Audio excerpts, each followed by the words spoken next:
On today's edition of the Locked On Eagles podcast, why more than ever do players want to come and play in Philadelphia? All that and more on today's edition of the Locked On Eagles podcast. You are Locked On Eagles, your daily Philadelphia Eagles podcast. Part of the Locked On Podcast Network, your team every day.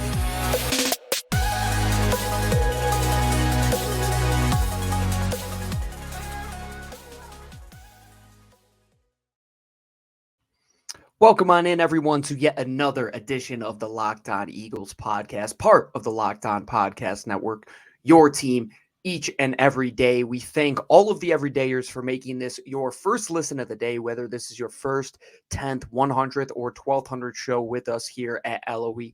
Thank you for joining us. As always, I'm your host, Gino Camilleri, as well as my co-host, Lou DiBiase. I will be taking you through this Friday edition of the show, which is sponsored by Game Time. Our friends over at Game Time want you to know that if you download the Game Time app, create an account, and use the code LOCKEDONNFL, you'll get $20 off your first purchase.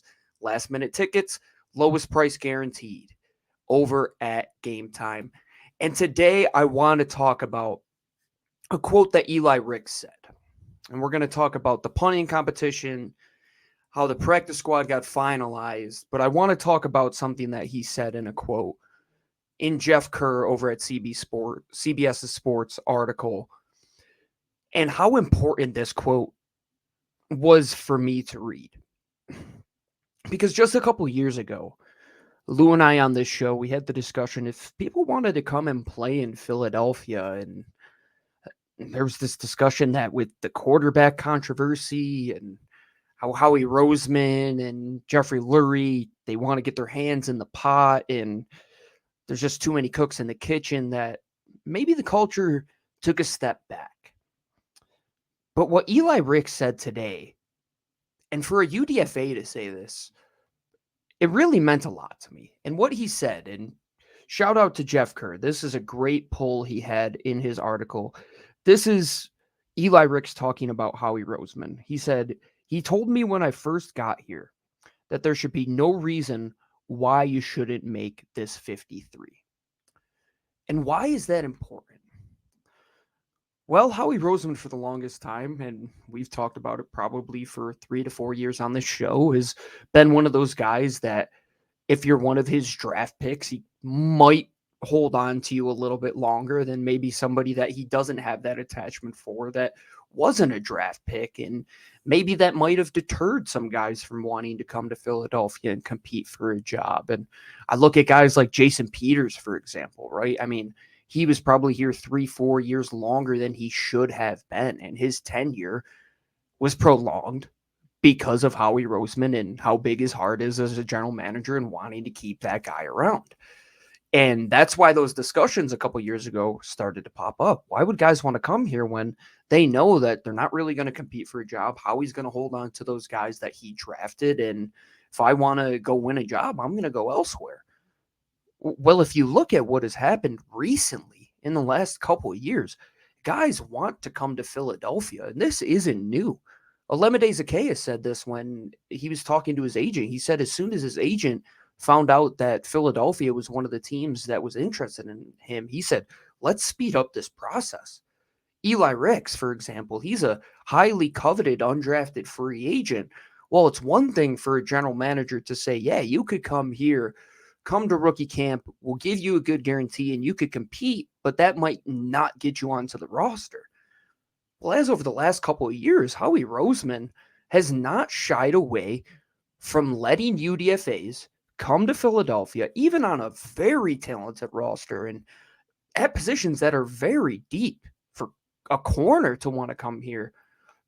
That's incredible to get his agent to be persuaded to come to Philadelphia to compete, because usually you want to go somewhere where they're light on numbers, you'll have a better chance to make the roster. But in Philadelphia, not only are you a team that was in the Super Bowl last year representing the NFC, but now you're a place that is saying, if you are a good football player and you have talent, we are going to find you. Regardless if you're a first-round pick like Jalen Carter or Nolan Smith, or you're an undrafted free agent like Eli Ricks or Reed Blankenship or Josh Jobe, Corey Clement, go back to 2017. Without him as a UDFA, do you win that Super Bowl? I'm not so sure. And that's an important thing to have, an important paradigm to instill in your culture.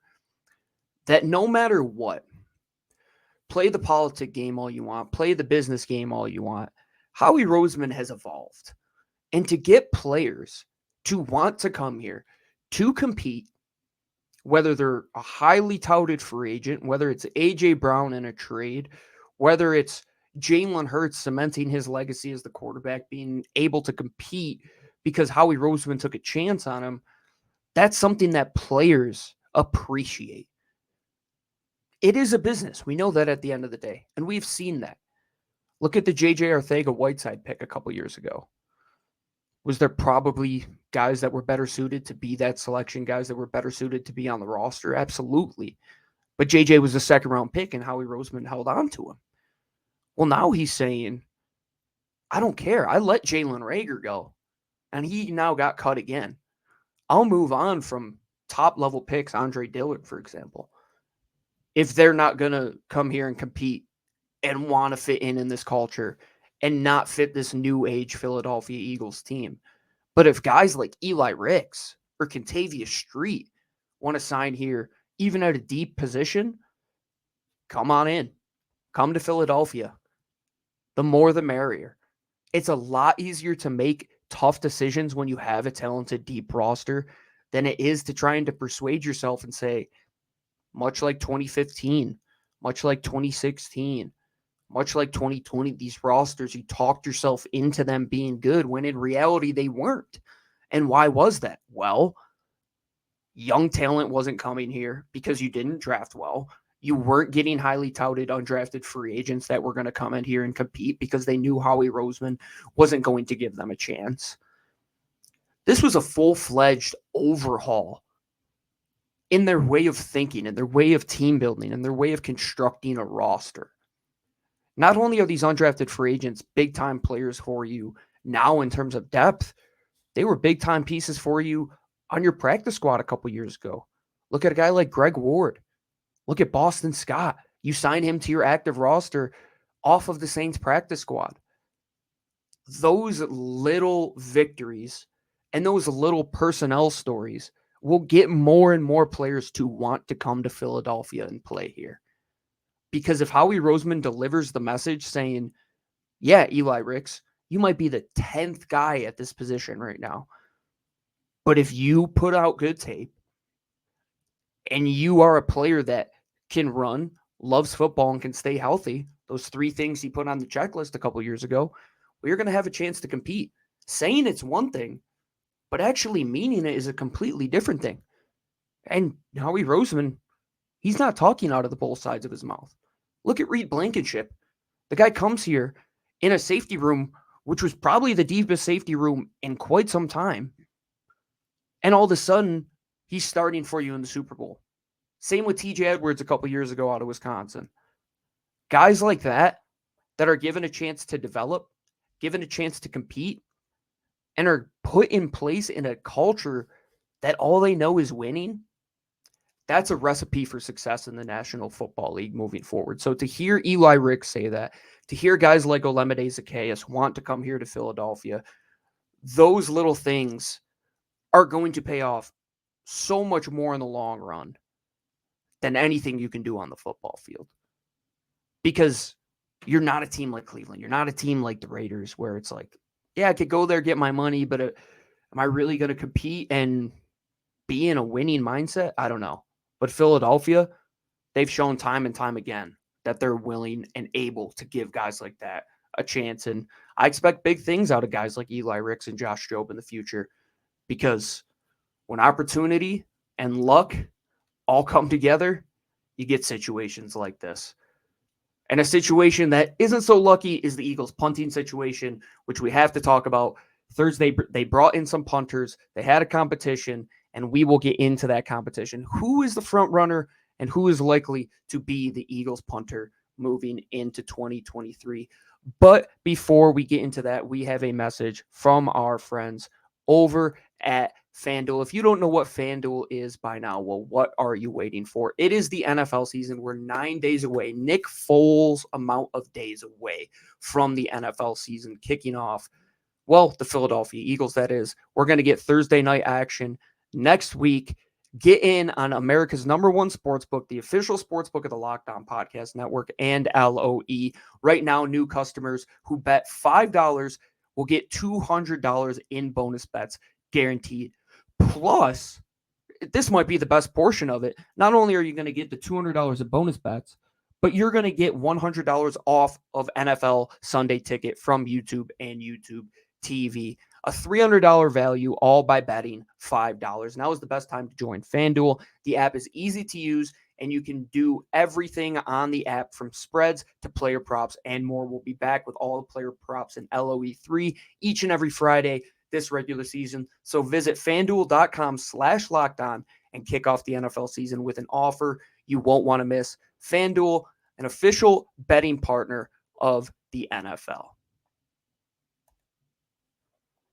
All right, everyone, welcome on back to this Friday edition of the Locked On Eagles podcast. Thank you for making us your first listen each and every day. I'm Gino Camilleri, as always, your host of the show. In the first segment, we were talking about why players would want to come to Philadelphia and compete. Well, we have to talk about now a position where they are still trying to figure out who is going to win the competition. It was evident that after the departure of Donnie Jones and Cam Johnston, that Aaron Sitboss was a step down in terms of the punting game. And it was clear that in a big moment, the biggest of moments in the Super Bowl last year, it came back to bite them with a terribly misplaced punt, which ends up getting Kansas City to basically the 4-yard line and cementing that game. How big is special teams? Well, if you want to know, go back and listen to this show each and every time it came back to bite the Philadelphia Eagles.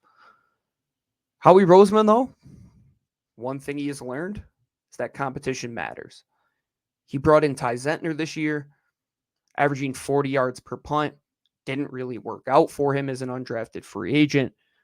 Aaron Sitboss, it looked like being the incumbent, he would win the job yet again. Well, after a performance against the Indianapolis Colts in that final preseason game that didn't really put Howie Roseman's mind at ease, Howie Roseman said, we're going to waive Aaron Sitboss. He's back on the practice squad. And then they brought in 3 guys to compete in a punting competition on Thursday. I think there's one guy that Eagles fans will be very familiar with, and he will probably be the front runner in this competition. And that is Blake Gillikin, former Penn State punter. On 160 punts over his 2 years in the National Football League, he's averaged 47 yards per punt. They also brought in 2-year veteran Colby Wadman, 44 and a half yards per punt on 143 punts. And then the third player they brought in was longtime vet Pat O'Donnell, who averaged 45.1 yards per punt on 616 punts.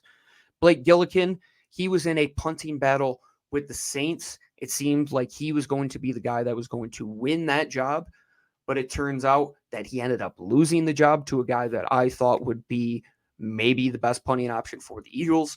And it seems like Gillikin is going to be that best guy moving forward. And they have to get something better than what Aaron Sitboss is bringing them, which is under 45 yards per punt. That's why I think Gillikin offers you the best return on your investment. Although his net yards per punt is around 41.1, you want to take the depth, you want to take the hang time, because the longer the ball is in the air, the longer your coverage team has to get down the football field. And that's why Sitboss and the special teams unit struggled at times, was because he couldn't get the ball up in the air and have great hang time. I mean, when you're only getting 4.2, 4.3 yards or seconds of hang time, and you're only punting the ball 44 and a half yards per punt, it's not great.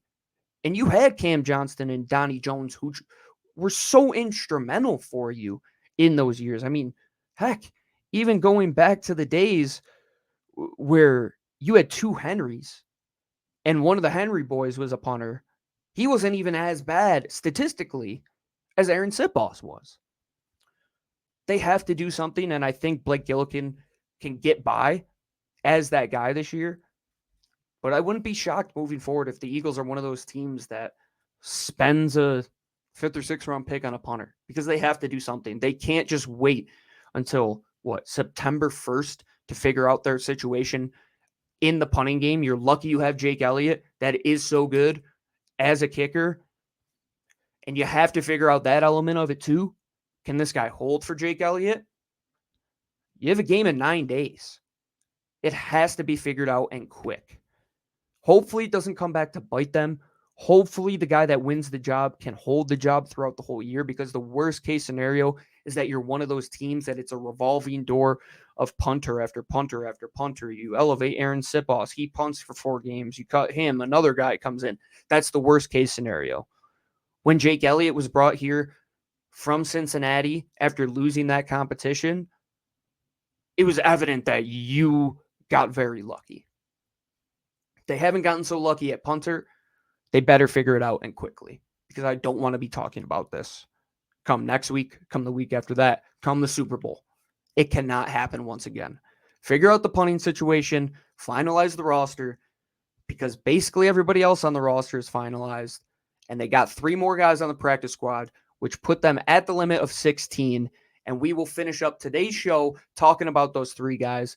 One familiar face, one guy I'm a big fan of, and one guy that you may not have heard of. But before we finish up our show today, this edition of the Locked On Eagles podcast is brought to you by our friends over at Game Time. If you don't know what Game Time is by now, well, let me help you out. The other night, after me and my fiance had our wedding, we said, let's go to a concert. I got on the Game Time app. I said, let's go see OAR. And then, you know what? We're going to see the Oregon Ducks in a couple weeks. And I bought all those tickets right here on Game Time. It is the best, easiest way to get killer deals on last-minute tickets with the best price guarantee.